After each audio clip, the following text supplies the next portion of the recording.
Hey everyone, welcome back to the channel. My name is Adam Hancock, and today I want to talk about not just why so many Americans are choosing to flock to our Sunshine State here, but why now in 2023, why so many are also choosing to leave. We have a post-pandemic market, we have rising costs, we have full business relocations, and it begs us the question, is the grass actually greener? We're going to unpack all of that over the next few minutes, and of course, if this video brings you any value, please consider subscribing to the channel, and if I can help you in any way with buying, selling, and/or investing in real estate in the entire state of Florida, let me know and let's get into it. Okay, first up, let's discuss the growing attraction that Florida has really become. It's no secret that Americans have always jumped to the Sunshine State. That was always kind of a popular decision.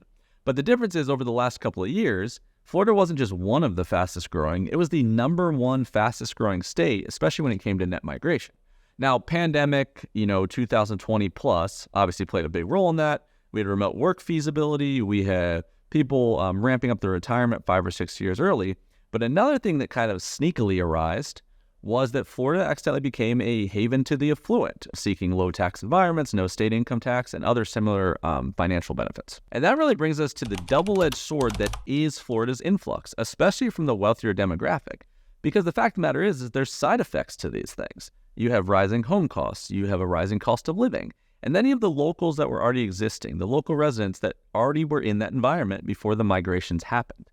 And they're finding it harder and harder to keep up because the stark reality oftentimes is that these salaries and these take-home pays from all these folks are not quite keeping pace with the rent prices and or the mortgage environment. And one interesting trend that's really emerged from all of this, especially as Florida continues to become more of a hotspot for the wealthy, is those same local residents I mentioned are starting to seek asylum and refuge at nearby, more laid-back alternatives to some Florida cities. Think Greenville, South Carolina, Asheville, North Carolina, Knoxville, Tennessee, etc., that offer not just more affordability a lot of times and more size and space, but also an escape of sorts from a lot of the high-octane lifestyles post-pandemic environment that Florida has become. Just the idea of seeking a simpler life of sorts. Take some example professions, firefighters, nurses, teachers, more standardized salaries, painting with a broad brush here, but more standardized salaries, more predictable pay ranges. A lot of these folks are finding it exhausting in the markets that used to be okay. They're finding it exhausting these days to compete with these uber wealthy, affluent neighbors on regular middle-class salaries. And another really interesting thing that has happened to the state is that Florida's transformation is not completely driven by just individual homeowners. We have seen large swaths of big business fully relocate to the state and lay their foundational roots. And they're seeking, tax incentives and no state income tax in general for personal reasons.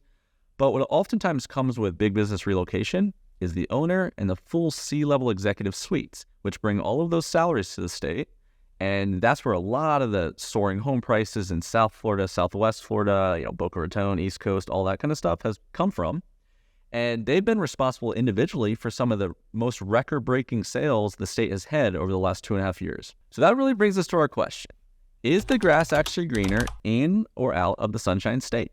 Are you someone that right now is seeing, through your point of view, overcrowded beaches? Are you seeing escalated costs? Long wait lists still to make real estate decisions? Even in the last couple of years, we've gotten hurricane scares in markets that haven't gotten scares for a long period of time. Or are you someone who thinks to themselves that, there's no doubt that any shifting dynamics of a market are going to pose challenges, but they also oftentimes bring opportunity. And there's many areas in the state that still provide a lot of value. New construction leverage. You have up-and-coming markets that you could tap into. One of the most exciting things that I'm really bullish on is when a bunch of new people move to an area that aren't from there, it brings diversity, it brings new business, exciting amenities that already add to the enriched lifestyle that Florida currently has from its natural infrastructure, including its climate and its coastal environment.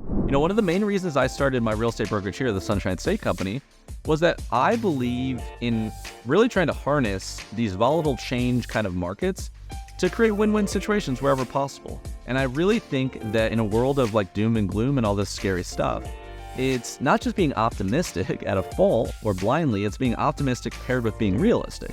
Because being as educated as possible in the market is never going to hurt.